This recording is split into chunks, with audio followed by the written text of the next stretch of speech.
What up, beautiful people? It's your boy, Nate Jackson. This is another edition, another episode of Nate Jackson's Opinionated. Listen, people been coming up to me on the road saying, man, I love the podcast. I'm glad that it's back. And that's exciting. We put a lot of energy and effort into this, and it should be one of those things that bring all of the universes of what's going on with me together. Keeps you up to date, keeps you ahead of what's going on to date, and explains a lot of things. First things first that I want to get out the way is we got a new concept called a Crowdwork pack. Now, I hate that we're using, I don't know if I hate, but it looks like we're using a bunch of drug terminology to describe the Crowdwork stuff that's going out on YouTube. Because the Crowdwork joints, come on, it's a joint, baby. Got to do about an hour off the top of the dome. Only things I thought of that day, saw that day, or what's in front of me. That's the challenge for a Crowdwork joint. They're all shot live in the same spot, right? As of right now, they're all shot live at the Super Funny Comedy Club in Tacoma, and we have not shot one at the new location yet. Then there is the new Crowdwork packs. What happens in the Crowdwork pack is a compilation of stand-up videos, of the Crowdwork videos from one of the road dates. And also mixed in there is behind-the-scenes vlog footage or video on demand from the streaming that I've been doing on Twitch. That's all blended in there together. So it should feel like you're behind the curtain with us, and you're also seeing dope moments from the Crowdwork. There'll be, yes, snippets of that. So this is the thing. I saw this on a comment on YouTube, so I want to clarify. Crowdwork joints are shot all in one, they're one piece from A to B, beginning to end. Later, we cut those into snippets, because why have all those great moments and then not give that to people separate? Crowdwork packs come out as snippets in the first place, and then you get the full thing, as the compilation with the other stuff added to it. That's our plan for now. Now, if we are doing it differently, where we're like, listen, on Fridays, we're dropping a Crowdwork pack and it's unbefore-seen Crowdwork, the whole thing is unbefore-seen, and then the next week is when we put out the snippets, maybe. Because your guys' number one comment is, hey man, we've already seen these. I assure you haven't seen everything in a Crowdwork pack, because we have unreleased snippets that are in Crowdwork packs. And you ain't seen none of that shit from behind the scenes, because it's stuff that we filmed while behind the scenes.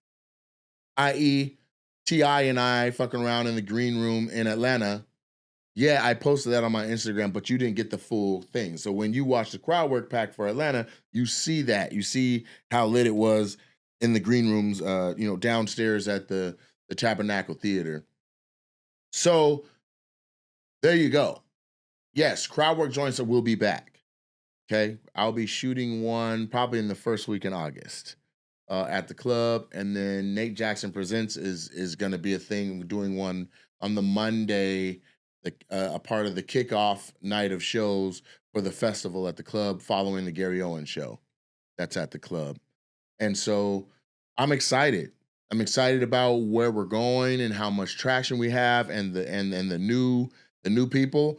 Speaking of new people, holy shit, there's been an uptick. There's been a needle move, okay? I can honestly say for the last 3 or 4 months, like if I saw a black person within 10 years younger than me or 10 years older than me, I was like, there's a high chance that they're like, oh shit, you the nigga from, right? I got stopped between 6 and 7 times going from the gate to baggage claim at SeaTac. There was a guy on my flight that kept being like, man, you look just like this guy. You look just like this guy. Middle-aged white dude, he had a full family with him, but he was kind of cut up like one of them dads that bodybuild. Another guy was like maybe a young to middle-aged, kind of on the cusp right there. Maybe like he's like maybe 33, 34, maybe looking white and Asian guy. Then there was a black guy. Then there was, I don't know, Hawaiian girl that was pushing a stroller.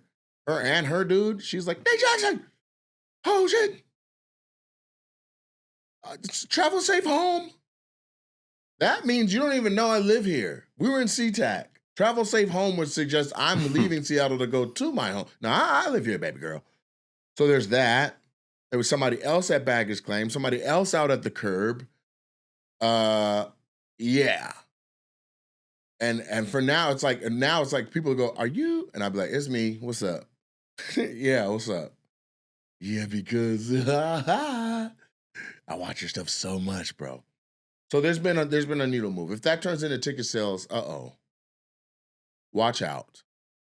But we have a vendetta over here, a full-on challenge, a charge to what we do to hit 1 million on YouTube for followers, to run it up on YouTube and get that thing back up, because that's mine, that I can control. And Netflix, whilst being awesome, a great opportunity and tons of exposure, still don't know how much yet because the numbers call hasn't happened yet. It stepped on the throat of my YouTube, which sucks because it's real passive income from the monetization of it. I need that up. The more we do on YouTube, the more I can bring you guys direct, which is why the next Crowdwork joints, you subscribe to the YouTube channel and pay the subscription or whatever, and it'll be nominal. It's not going to be nothing crazy, but we guaranteed a Crowdwork joint a month. And it starts with 2 that are unreleased. We have 2 that are unreleased from the old club. Tell you right now, I literally take a man's leg off. He got a fake leg. I take his leg. That's the kind of shit that's happening in these. Okay? So be ready. Get excited. I am. You should be. It's going down. So there's that. Let's dive into some trending topics with Trenton Cotton. You don't want to talk about JFL? I'm going to JFL.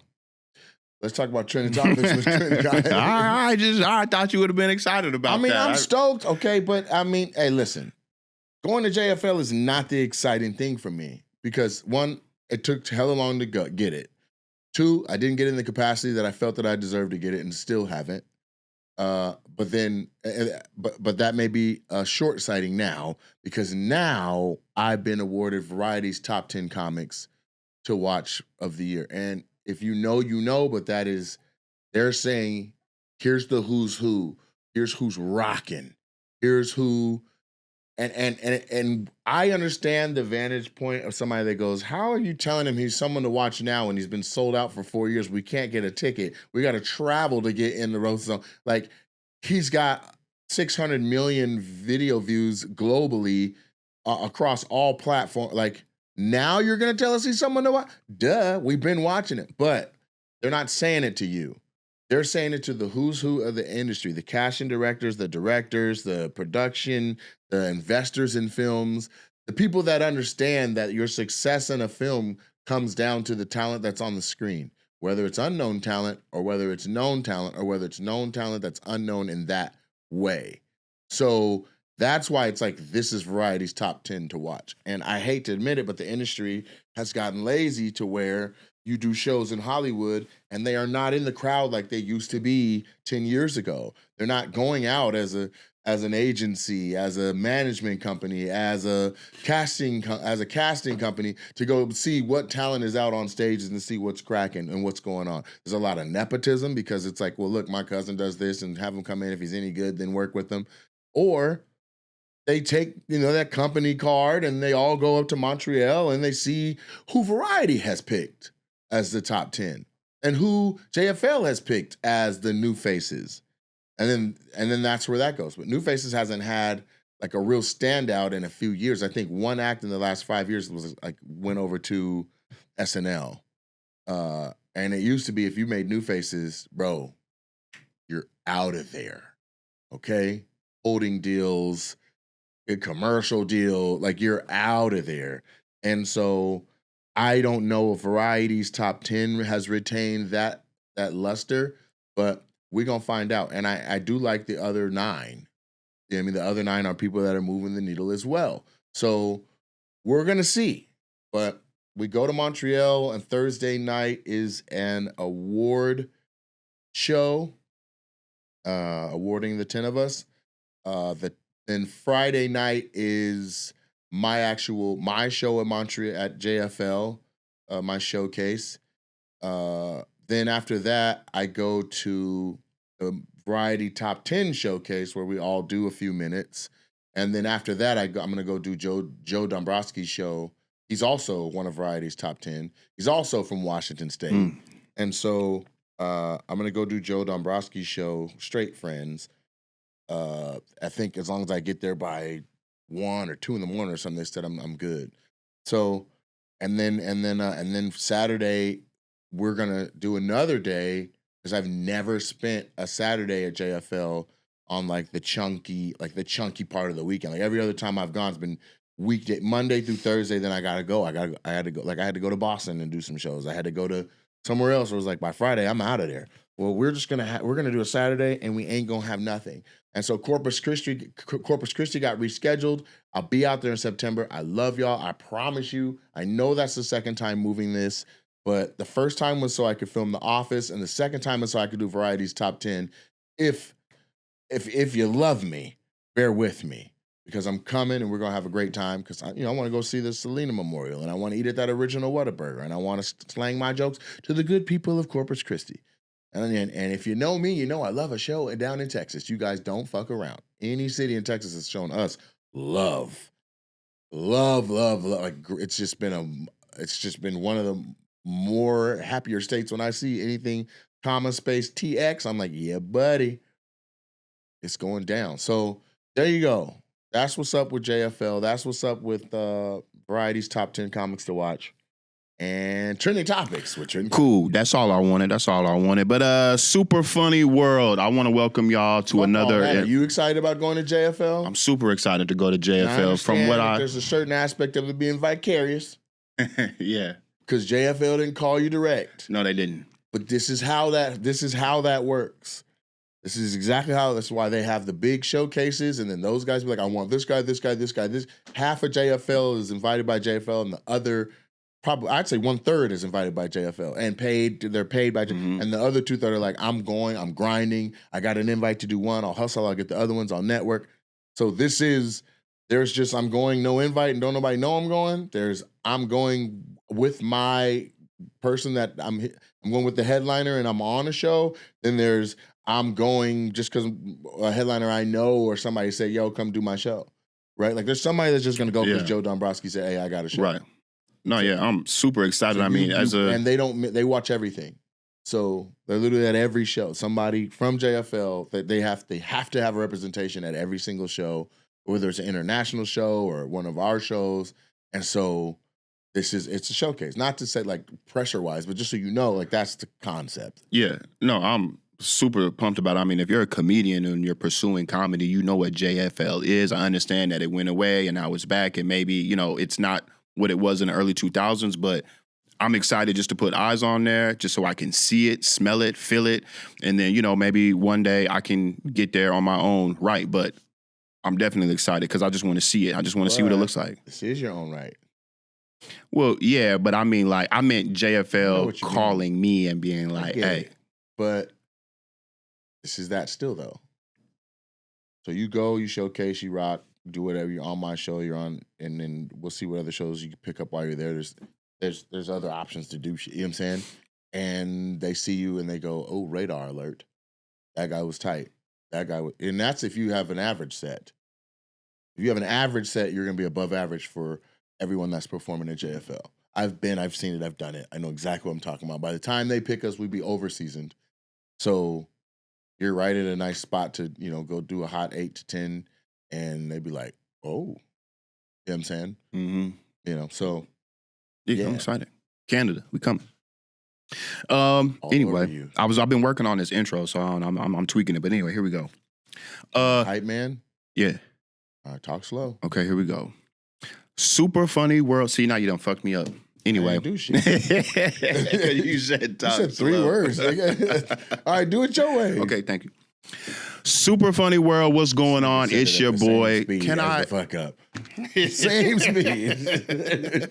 Come on, go ahead. I'll shut the fuck up. Thank you. Download the DraftKings Casino app, sign up with the code OPINION, and spin your favorite slots. The crown is yours. Gambling problem? Call 1-800-GAMBLER. In Connecticut, help is available for your problem gambling. Call 888-789-7777 or visit ccpg.org. Please play responsibly. 21 plus.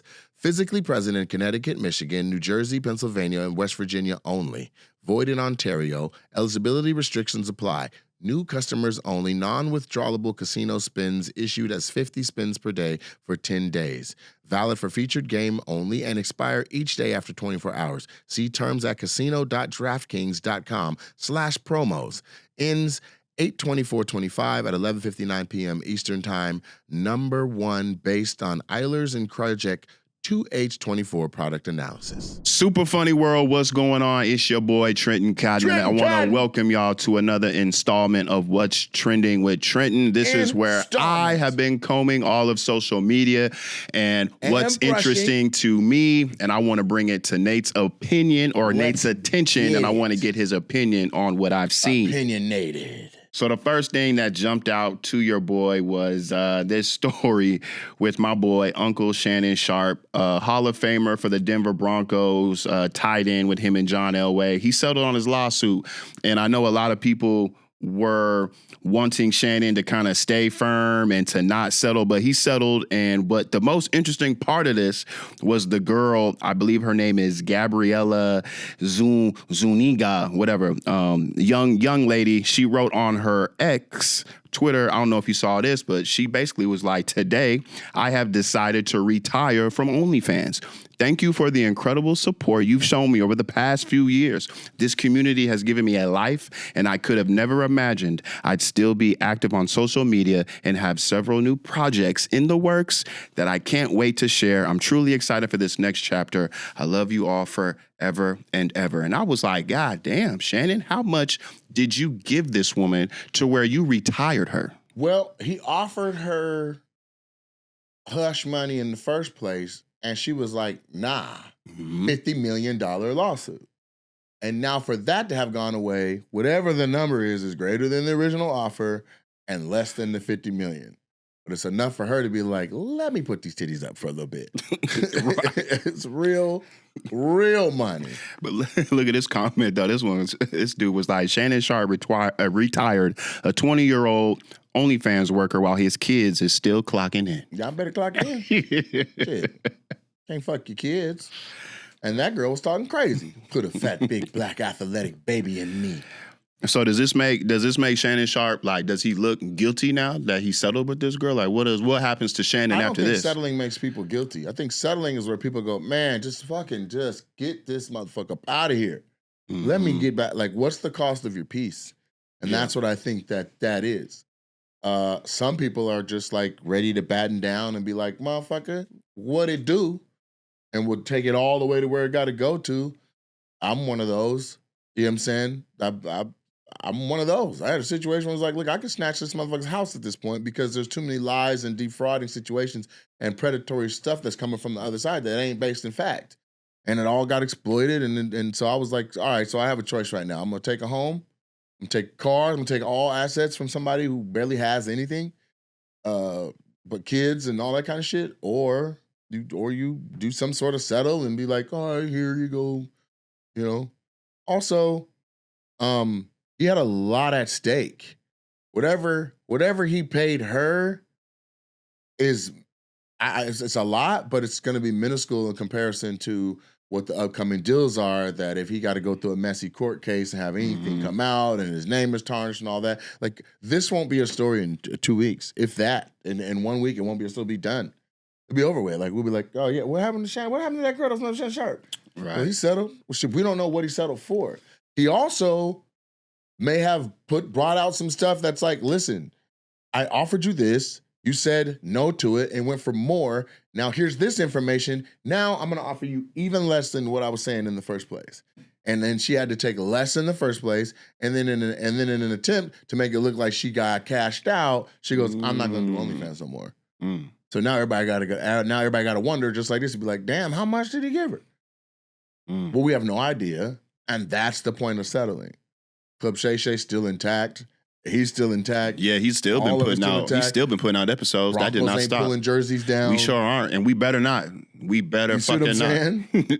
saying? Nobody's pulling any jerseys down. No. Nobody's tripping. Mhm. If he called right now, was like, "Would you like to do Club Shay Shay?" I'd be like, "Nigga, I'm rocking with you." Yeah, we was just in their Broncos training facility, and they got his picture nice and big over that training facility. So every current Denver Bronco practicing is looking at his face every day. Right. Also, all these people that are like, "Oh, his kids still got to work, but he retired this 20-year-old." Listen, it doesn't matter if she's 20 or if she's 40 or if she's 60. If that's who he been intimate with and they done went through something and he's trying to settle, then yeah. So, how many times do people put their lover before they put their kids? A lot. All the time. All the time. And it's not necessarily that it's right, but let's not be tweeting like, "Look at how profound this is." You know what I'm saying? So, shit. As far as I'm concerned, kudos to Shannon for getting that behind him and being able to look forward to the next chapter of what's going on. And, you know, Yeah, it's hopefully still she gets hit by a bus. yeah, it's still love. It's still love with me, Unc. You a Denver Bronco, so I got you for life. Shane Gillis, he hosted the ESPYs last week. You know, I don't really watch the ESPYs like I used to, and I didn't really know the ESPYs was even happening. But Shane Gillis, comedian, They didn't have a streamer there. he had his opening monologue, and you know, as it goes, Shane did his thing. I watched it, but there's one joke in particular which I'm gonna play for you now. Cool. Before you play it, I saw this set. I just want to say shout out to whoever was in the nest. Whoever was calling, camera 2, ready, camera 2, go. Camera 3, ready, camera 3, hold, ready, go. Camera 4, lock in on Drewski. And go. Because you got this whole room that's stiff, and he's trying to get him to loosen up, and he's going to do his jokes, and they are cutting to people who are rolling in the chair. And that's why the viewer watching on TV is like, shit, it was funny to us. Right. But anybody else that was there is like, I mean, he didn't kill. Right. You know what I'm saying? Yeah. And I'm glad you said that, because as comedians, like, that's a hard room. What? That's a hard room. And award shows are some of the hardest shows to go up and try to kill in. Because now, any show, everyone's acting like they are the talent.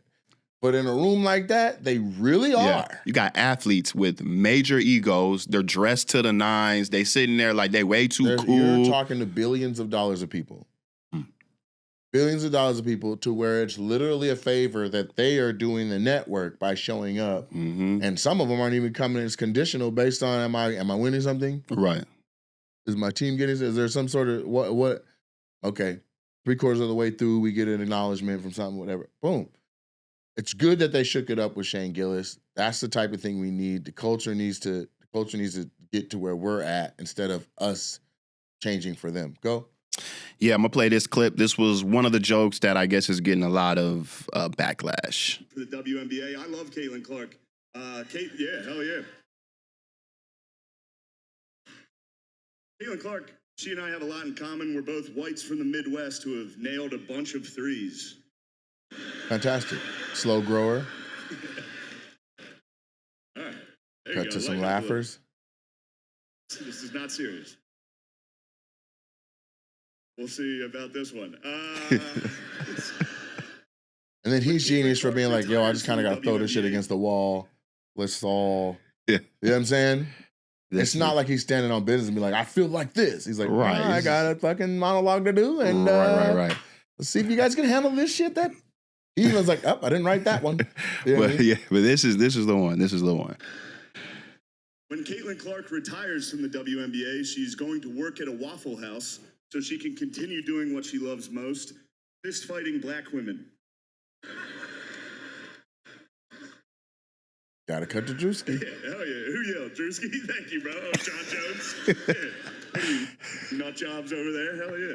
So that's the one. You know, a lot of people are upset because, again, when you mention, if you're white, or I would say not, if you're not black and you mention black women, you know what I'm saying? That's a very dangerous thing to do. And he went right for it. But I mean, he's just pointing out the whole Angel Reese and Caitlin Clark rivalry. I thought that's all he was doing. I don't think it was bad. Man, he's fine. And Waffle House is sponsoring him. Fuck it. Yeah. What we doing? You just got mentioned on a major platform. You got 5.5 million views with your brand being said. and they say no coverage is bad coverage. You know what I'm saying? And if Caitlyn wants to change that stigma, fucking let us see you giving back to the black community. Instead of fucking helping to ignite an entire civil war of whites that are like, fucking white people do it better now. You don't believe us? Look at Caitlyn Clark. You know? It's not like he went on there and was like, she looks like a man. Like, there's a lot of fodder that a writer's table would give. Like, you guys got to understand, when you're writing for an award show, it's probably between 7 and 12 people around a conference table, and there's paper everywhere. There's a stack of empty printer paper in the middle. There's 3x5 cards that are white. There's yellow ones and green ones, and everybody's you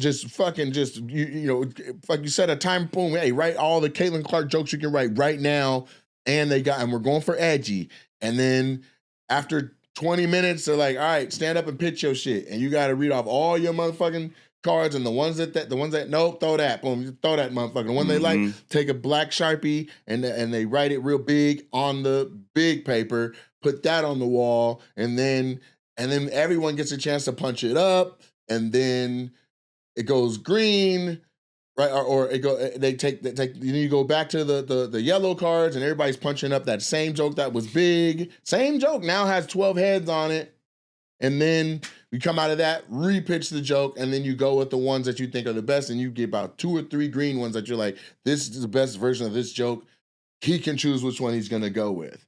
Whether he chose Waffle House in the first place or some other place where black people beef, he could have said Chuck E. Cheese. Yeah. Another place, he could have said like at an Ultimate dealership. You're trying to punch up. You know what I'm saying? The whole concept is, where are black people fighting? And that's it. Because there's no world in which a WNBA star is going to go work at a Waffle House. Right. Yeah, it's not a real thing. She may own 30 of them. Right. But going to, you know what I'm saying, when she retires, she should, so he could, therein lies the joke. Where can we have her fighting people? You know what I'm saying? Yeah. A black comic probably wrote that joke. Or white. It doesn't matter. The writer's room, it's nondescript. Like, an Asian guy can write the best fucking black joke in the room, and you're like, fuck. And you just fucking high five, like, hey, that's a good one. Mm-hmm. You know what I'm saying? In the writer's room, there can be no judgment. Somebody can say something about abortion, and you just gotta be like, woohoo, shit. We're not gonna say it, but that you gotta have. That's what you want. You want to give me everything you got. I don't care if it's offensive or not, but let's make the decision after. Don't not say it. We'll make the decision. Choose, and he's gonna pick how. And so, I'd like to see all the ones that he was like, nah. You know what I'm saying? Yeah. Then you run your jokes. You're gonna practice them out around. And you're gonna gig with them a little bit, a couple nights, and see what's sticking and what hits. And then you're like, here's the 15 I'm gonna say in the 10 minutes that I got or whatever. Yeah. So whatever you saw was like the diet version of what he could have went with. I guarantee you. And Shane has said some shit that's like, oh my God. Yeah. You know what I'm saying? Yeah. I thought this was pretty light for Shane. It's heavy for the award show. Right. Light for Shane. But he did his goddamn thing. He stayed true to who he was. You booked Shane Gillis to Shane Gillis, and Shane Gillis. Yeah. ESPN booked him for a reason, and this is what they wanted. They wanted people to be discussing this. It worked. Days now after you're the viral. fact. Yeah. You know what I'm saying? So, yeah. I mean, there's any number of jokes that could have been said there. I may have said something like, no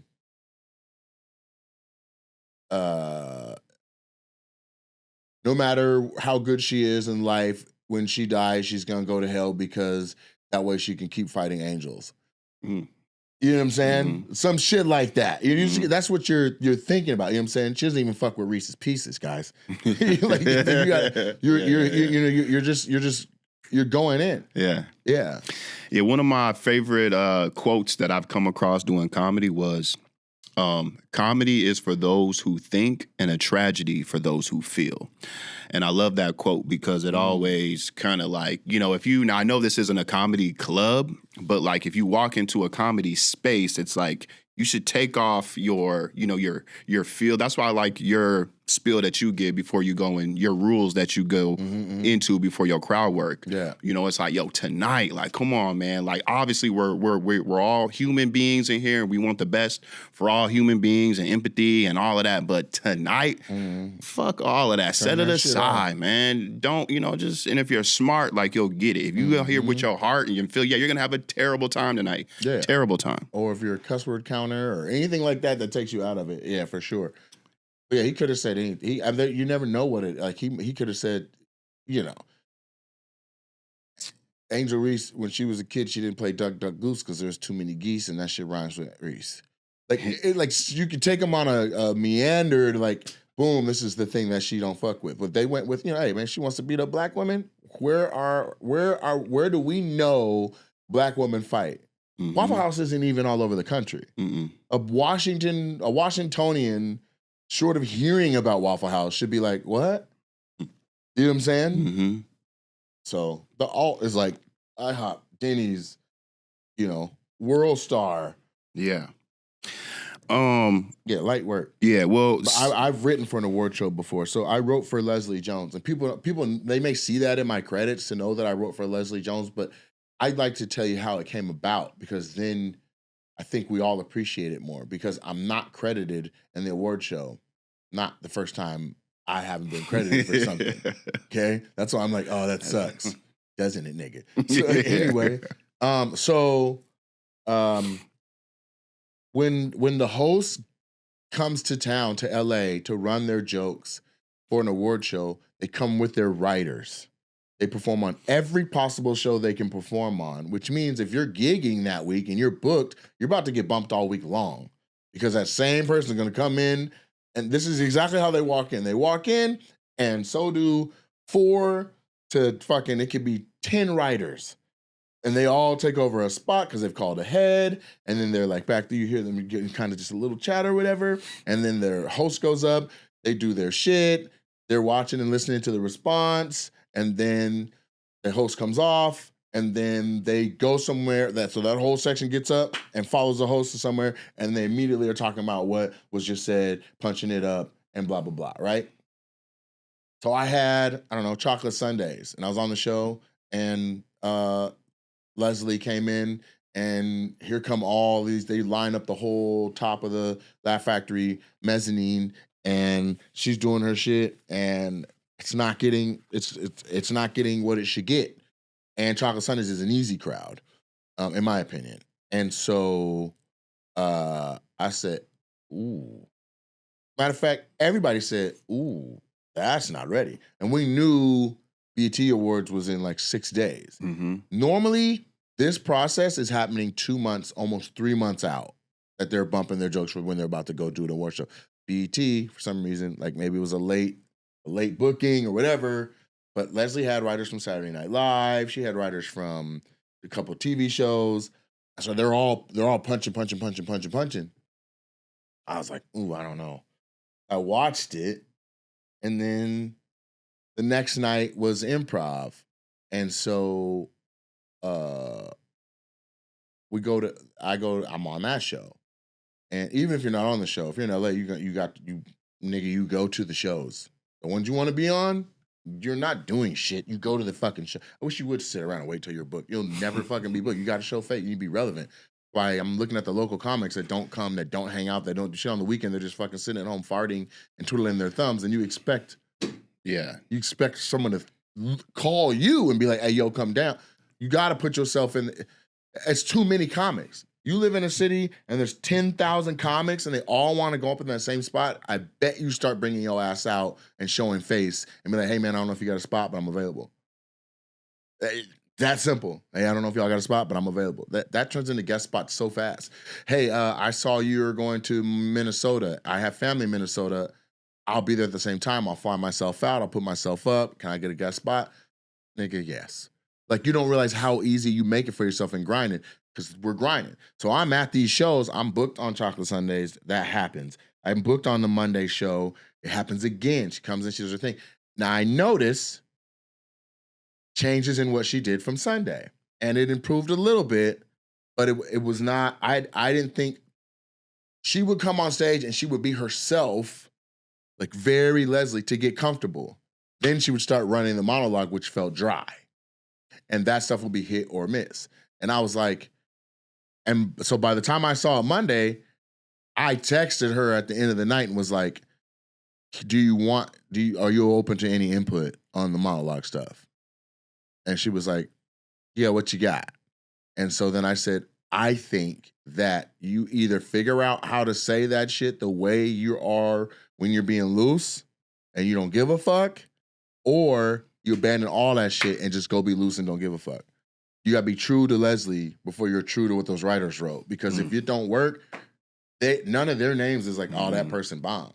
You're the one that gotta bear the weight of like, oh, this motherfucker's trash.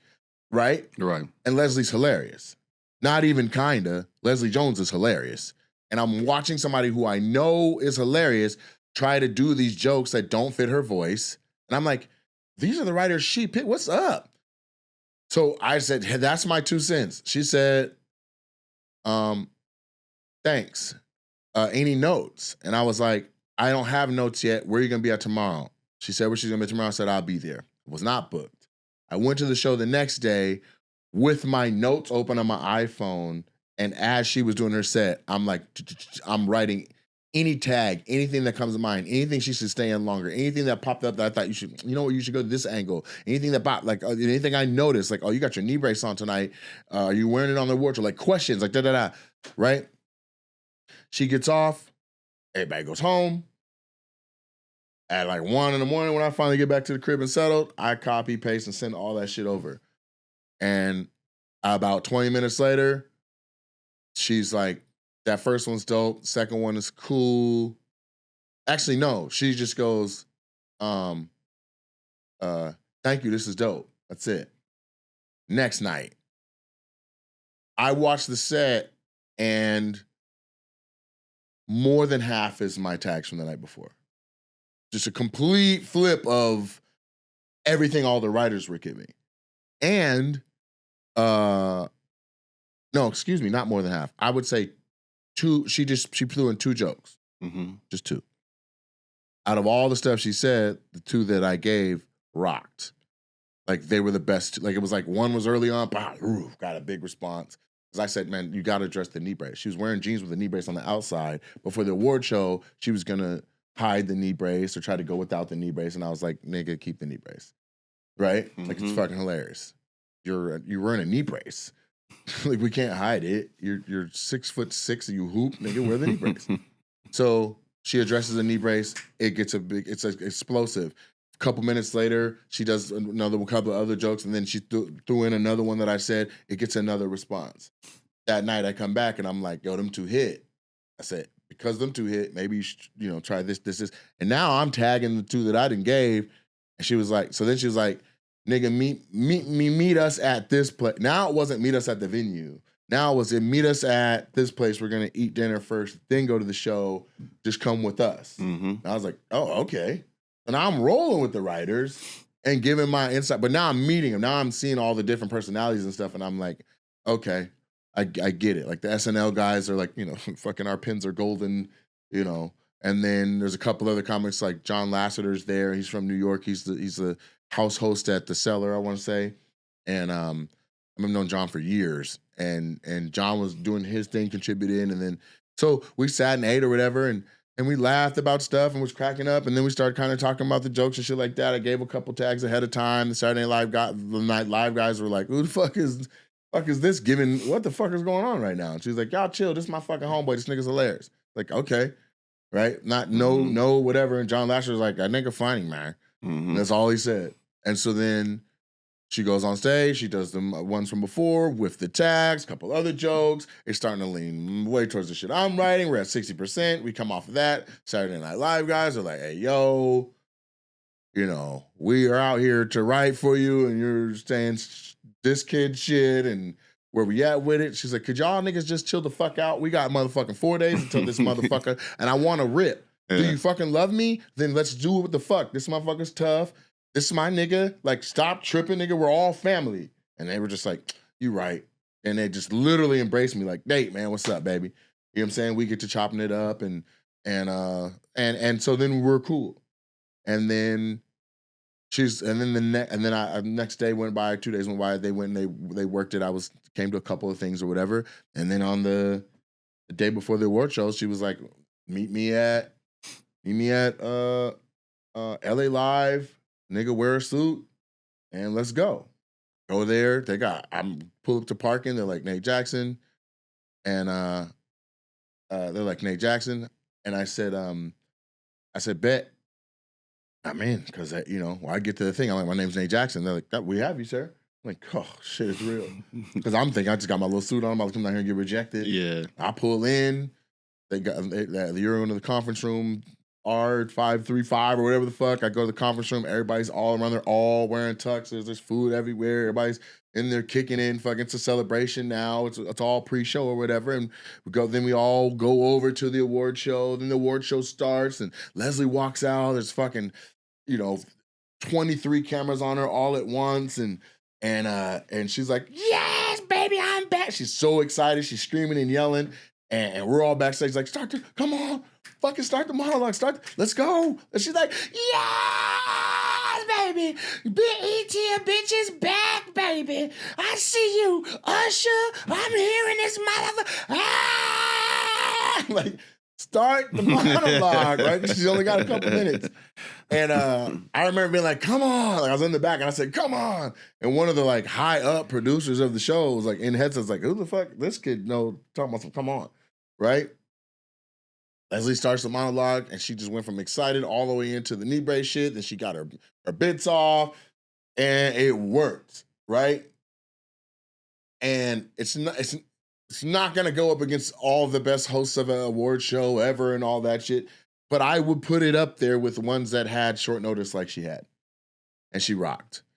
And that's how I wrote for the BET Awards. That's how I wrote for Leslie Jones. So understanding how that stuff is written and how it's done and how much time and leadway that Shane Gillis had, the fact that he was like, yo, shout out to such and such four-time All-Star, WNBA. Oh, that's my homeboy's wife. So he brought Matt McCusker, who's his co-host of the Matt and Shane Secret Podcast, and then his wife, right? Who they may have been wanting to go the whole time, but it was like, she's there, fucking, I'm using it. Like, he used everything around. Saw Drewski laughing, Drewski, fucking John Jones, like, which then let other people know, like, oh, motherfuckers are laughing at this. Comedians are laughing, and everyone knows John Jones has a sense of humor. You know what I'm saying? And he's deadly. You know what I'm saying? So you asked, and that's my full, well-rounded take on the Shane Gillis thing with a little bit of insight to writing for award shows and how I got one. And I don't even know if I'm supposed to say that, but that's why the Opinionated Podcast is what it is. I want you guys to gather around the proverbial campfire and hear these real stories of shit I done been through. If you saw me marketing my special, and I don't know if it was genius or if it was thirsty or whatever, but I was on my timeline and I'm looking at it and I'm ranked number 3 and I'm like, with a good push here, we could go number 1. And I just thought, like, fucking, how come everybody I've helped in the last 20 fucking years, I don't see nobody sharing my shit?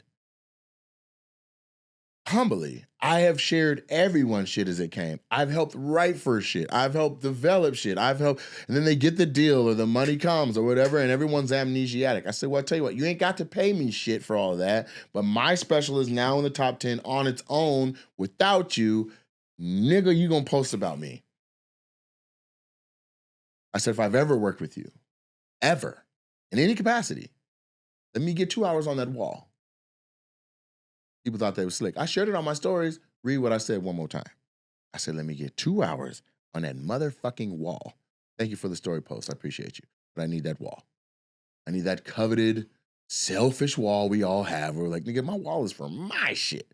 Let me get that for 2 hours. Because I helped you. I held a camera. I held a light. I gaffered for you. Or I wrote a thing. Or I showed up. I was the one that had the tape when nobody had the tape. Or I came to the thing. I was very supportive. And I didn't do any of that with thinking I'm going to cash this in one day. But while in that, I think we were in Denver on the layover, and I was like, I should scroll and see some of these motherfuckers who are my friends and my family in comedy, my comrades should be sharing my shit. I check my stories and it's every goddamn story. Let me get some of this wall. Because that's what the general public is really exposed to. So I made that post. What happened after that was mind-blowing because there was legitimately scrolls of this long where everybody posted either the trailer or the top 3 graphic or something to do with the special, and then a story. I got emotional. I was like, fuck. It was a burden I carried for the work that I did where I was like, man, I don't even know if any of that shit had a point. But to see it all just come back, then it was like people like, yo, I never worked with you, but I want to show you love. Then it was people like, yo, I just fuck with your shit, so I just want to show you love. Then it was like, there was like Little Rel shared it. Unprovoked. It was like, I'm laughing my ass off in my kitchen right now. Nate Jackson did his big one with this. What? Tiffany Haddish was like, I see you, boy. So I could go on. And I don't want to just be like, oh man, look at these big celebrities that shared. Like, look at all of the friends and family and even like fucking people from elementary school that shared. Like, you guys turned my whole social media experience into, yo, let's get Nate Special to number 1. And this is also why I feel like the top 10 thing is not, it's not real. Right? Like, we go number 5, then we go number 4, then we go number 3, then everybody posts and it goes number 5. And then the next day, number 7, then the next day, 9, then the next day, 7, or something like that. But it was going up, down, up, down. So it peaked at 3. And so for it to go down after the whole internet was like, yo, go watch this shit, I was like, nah, they just weren't tapped in. Like, Netflix wasn't aware that all that happened. They didn't turn their wall into that. It turned mine into that because I'm the one that got mentioned. Mm-hmm. And maybe if everybody said at Netflix, we would have done the thing. But that's why I was like, ain't no motherfucking way. So I'll talk to them on day team. Like, I don't know if you guys are aware of what happened, but the entire internet gathered around me for a day, like the movie Sinners, and was like, go watch Nate's Special. And the next day, you guys lowered the rating. Not only is that like, man, what the fuck? It made everybody be like, damn, we really don't even have a footprint? Mm. You know what I'm saying? Mm-hmm. Like, you think we can move? You think enough people saying, go watch this will move the needle on it. And so that's when I was like, let's just back up. The macro of all this is it's a blessing to be on Netflix in the first fucking place. Top 10, that's wild. And I'm thankful. Because once I saw it moving around with no particular rhyme or reason for why it's going up or down or whatever, I said, okay.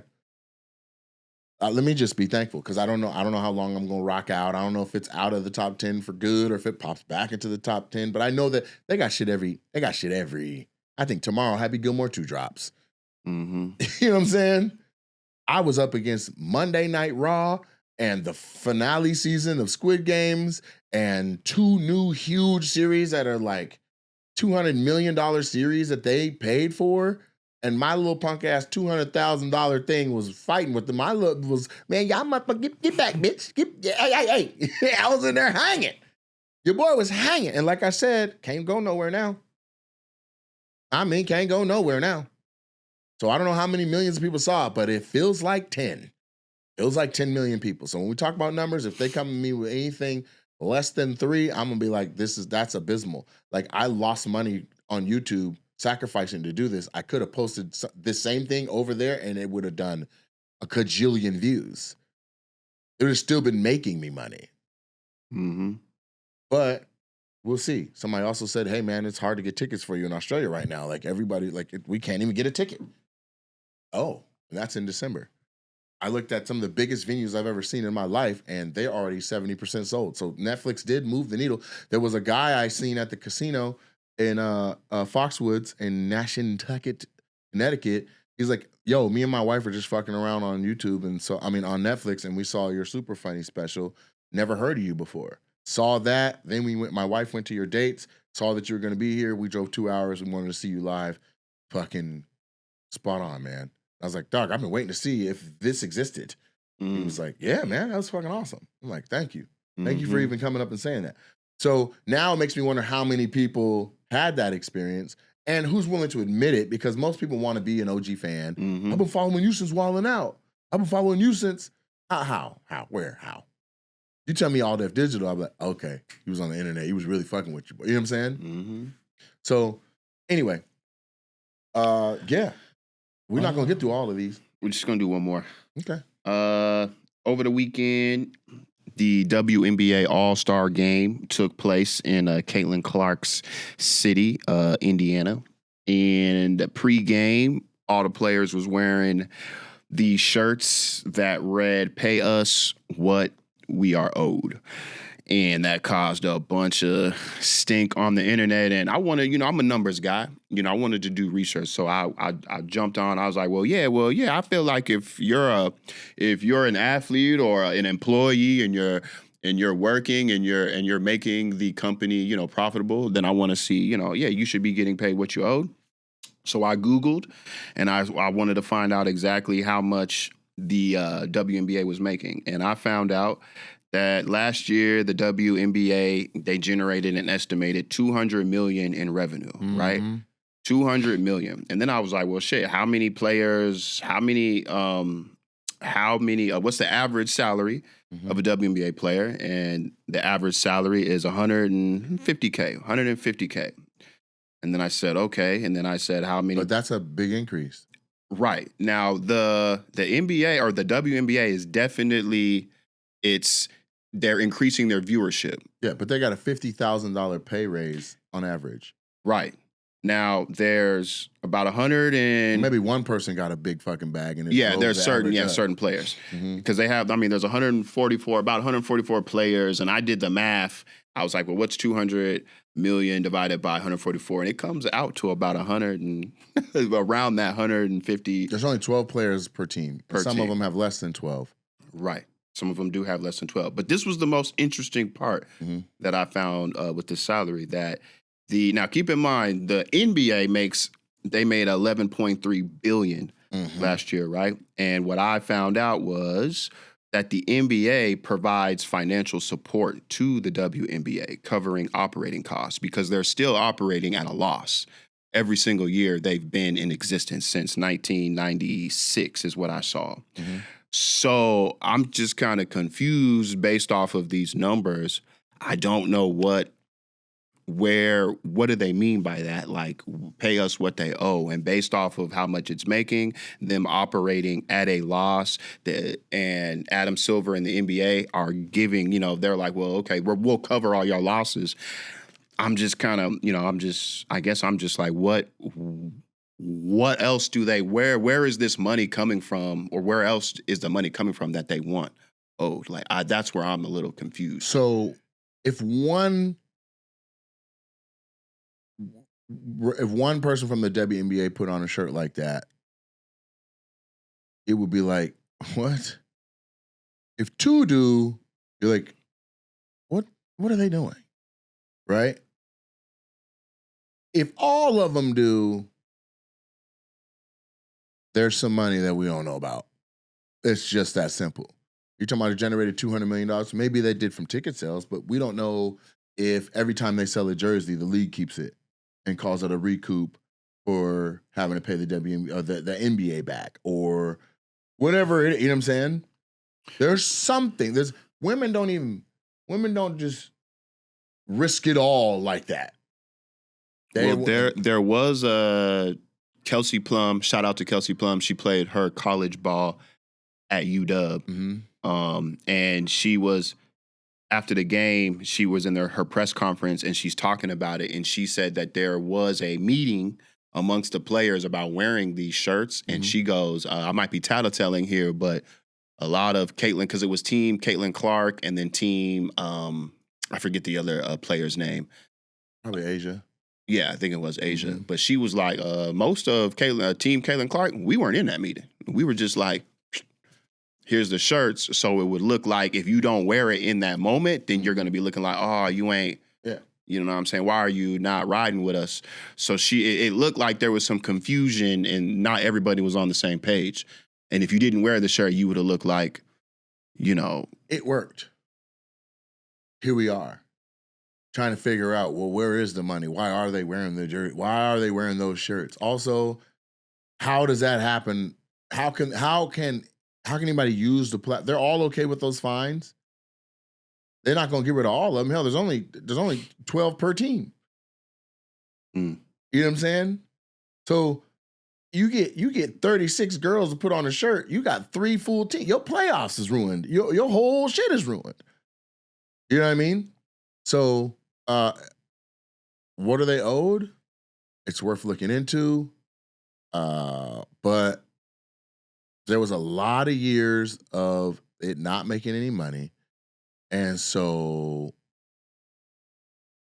you know, maybe half of them thought they were wearing Rihanna lyrics, but there's a lot of years where the NBA floated them. You know, pay us what you owe us you don't even get that without, there's got to be some, let's just take it as a spectrum. There is reason where it's completely reasonable and logic, and we're like, damn, that does make sense. And we just don't know that story yet. And then there's just delusion where you're like, I'm worth this, so pay me this. Well, who decides that? Yeah. Because when you look in the stands, there's a lot of plastic. You know what I'm saying? Mm-hmm. And here's what I think. I think the WNBA should consult with the Savannah Bananas. Because that is farm team baseball, which has forever been empty. And they are selling out football fields to watch these guys play. They're doing trick shots and backflips, and they're dancing, and the All-American rejects are popping up in the crowd and breaking out in the concert, and they're falling. They just have like the big screen they're using, they're presenting. It's a Super Bowl halftime show while the game is happening with activities all day long. They are doing it the way we saw Tottenham Hotspurs give a full experience to the fans.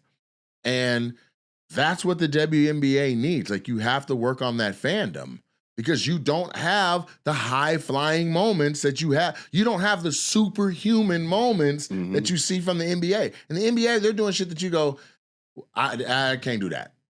Not on. There's not a roid I could take. Okay?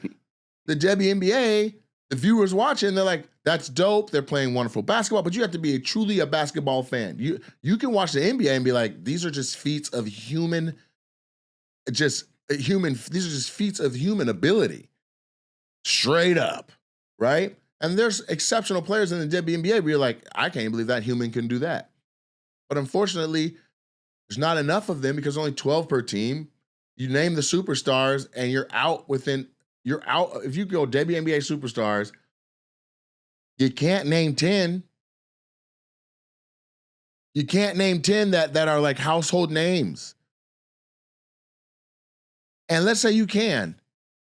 Name 10 WNBA superstars from 5 years ago. Name 10 WNBA superstars from 5 years before that. Name 10 WNBA superstars from 5 years before that. It should get cloudy for you. It should get cloudy. But when you go NBA, you're like, Olden Polynice. You know what I'm saying? Danish Rock. You're talking about guys from three-peats in 1991, 92, and 93, where today's basketball fans weren't even alive for it, but they're over here talking about how awesome it is. So what adds to the fandom? I'm not going to go as far as Shaq said, where he's like, y'all need to go back into them short shorts. Y'all need to, like, I'm not gonna material, womanize, like, I don't know if it's womanize, but I'm not gonna objectify the players. But I will say, like, what's wrong with it? What's wrong with a random 3-point competition at the end of the half?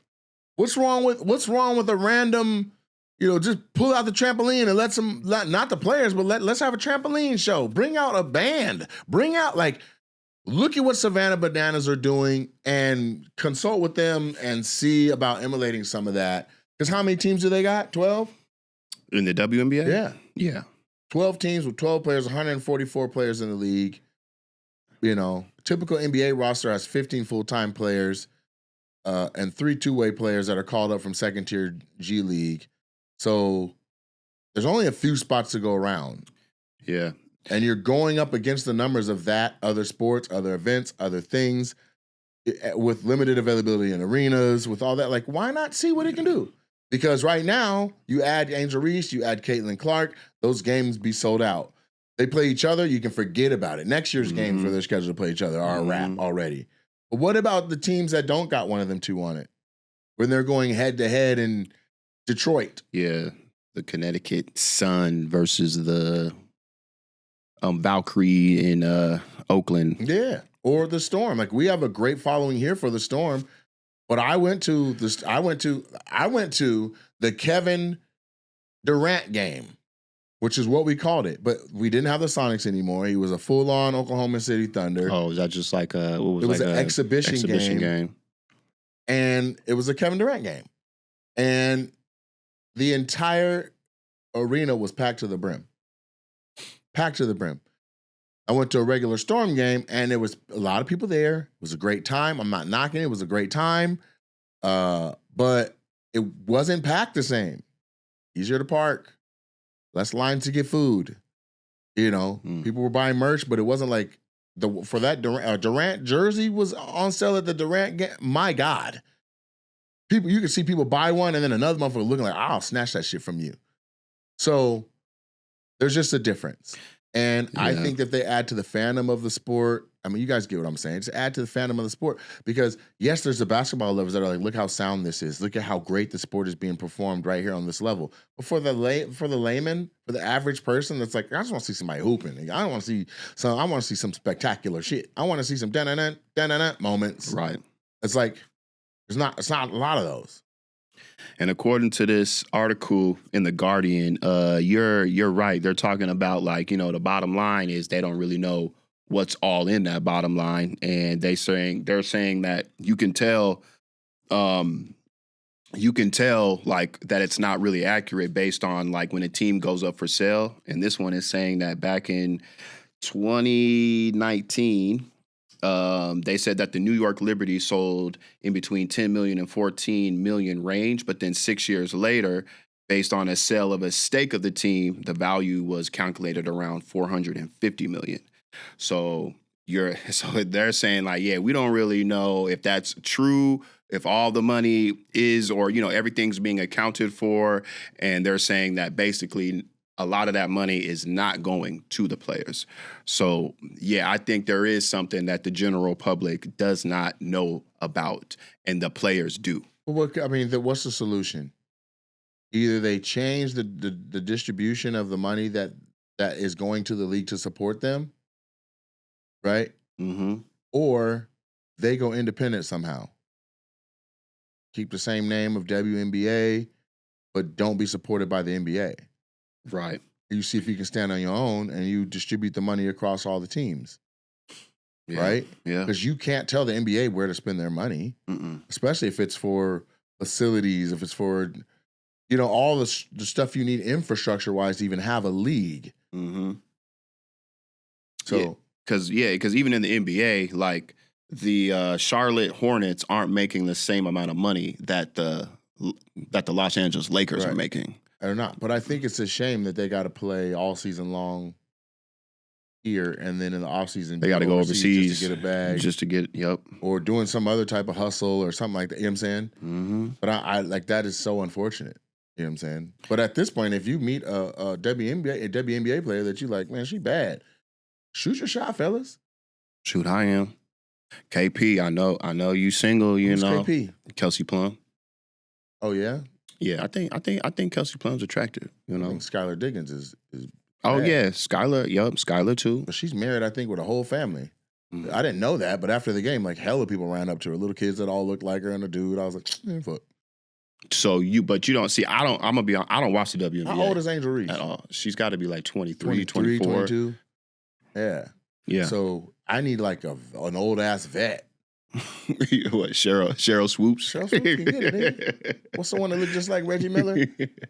Who is that? His sister. Damn, what's her name? Nah, she too old, dog. She like grandma status now. Is she? Yeah. Yeah. I like how she be talking shit though. You know what I'm saying? Reggie Miller. What is this? This is name. Let me Google that. Like I don't got a computer in front of me. Anyway, though, Look it up. I currently though, I like reading comments about the WNBA than I do. Miller. Oh, you're right. It's Cheryl Miller. He's with a CH. Yeah, Cheryl Miller. Ooh, See your this back picture right here, boy. You telling me? You telling me? Ooh, That's my ball. Ooh. Look at that. Look, the hips don't lie. Dang. Huh? Come on now. Yeah. See, but this is what she is. This is. Hey, you see, that's now. You don't want that shit fire.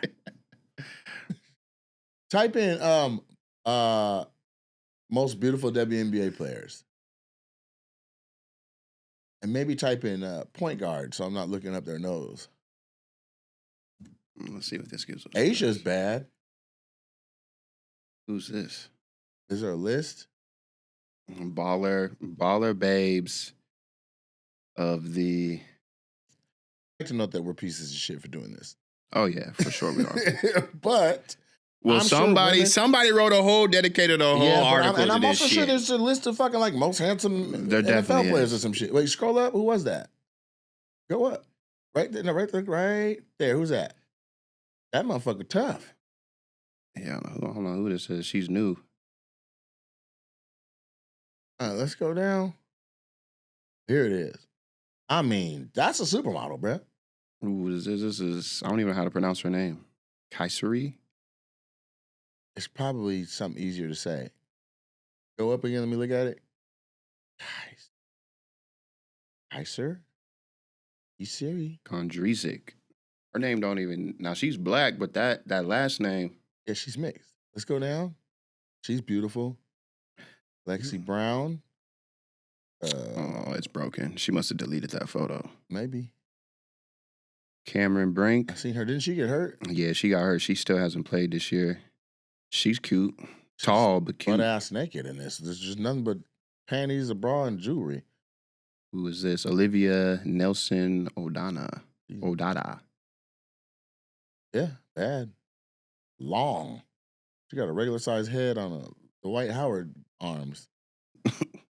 Yeah, damn. I thought that was a 0.5 picture. Dorka Juzas. You ain't scrolling worth of shit. Let me see. Go down. There you go. Yeah, let's go down some more. Mm-hmm. Chicago Sky must be. Yeah, they got there's three players on this That's list. why their games be packed. See, so should the WNBA tap? I feel like they already are tapping into them being, their Fashionistas, man. Yes, because that's what they said that she added to. They said Angel Reese added that to the sport. Not only are you beautiful, or not only is your game beautiful, you are too. Nika, finally, Seattle Storm. Yeah, Seattle Storm got some doozies, brother.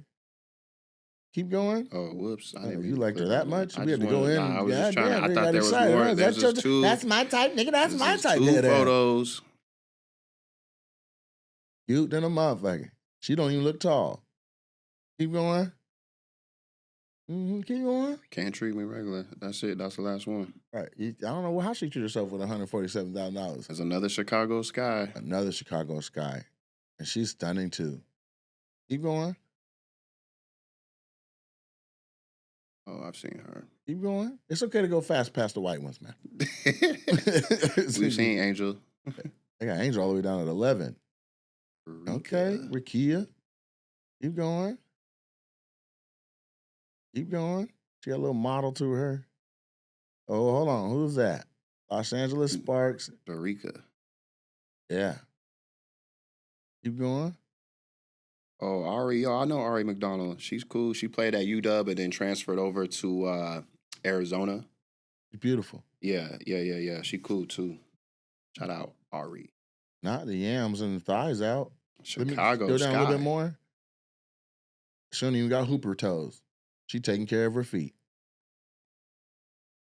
Monique Billings. She got a Fenty Beauty contract.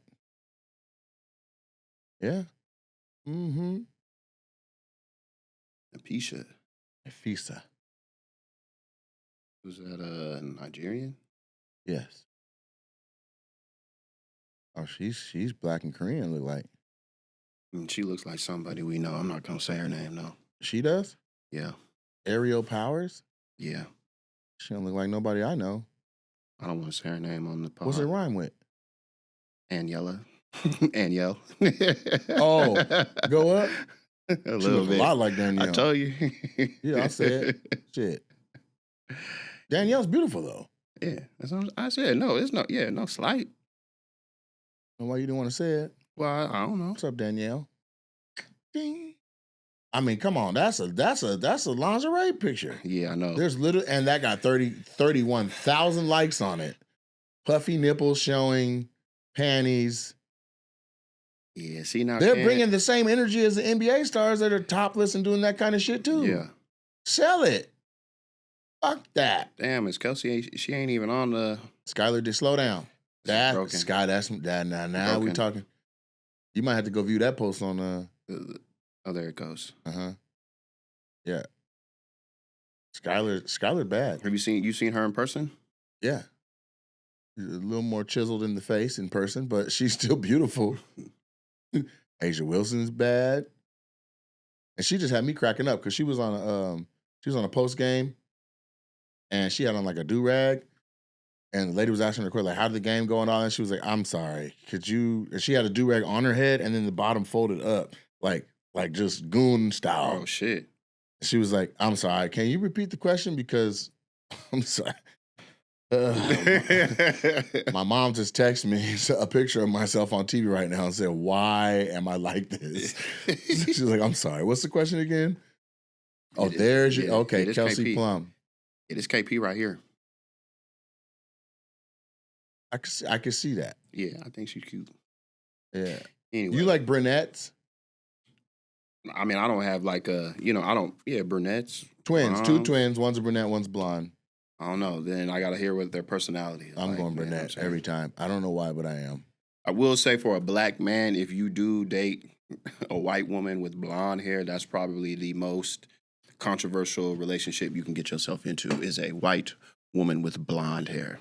So And blue eyes. Yes. I think there's a more controversial relationship. Which one?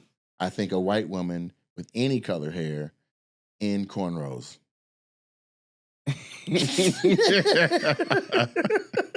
think you're asking for it. We got to wrap this up. We got to go, man. Hey, thank you guys for watching this episode of Opinionated. I appreciate you. If anything rubs you the wrong way on this episode, rule number 3, man. Don't be offended on behalf of other people, man. Fuck them. It is what it is. We had a time today. Make sure you go watch the ESPYs. Check out Shane Gillis' set. Go in there with thick skin, though.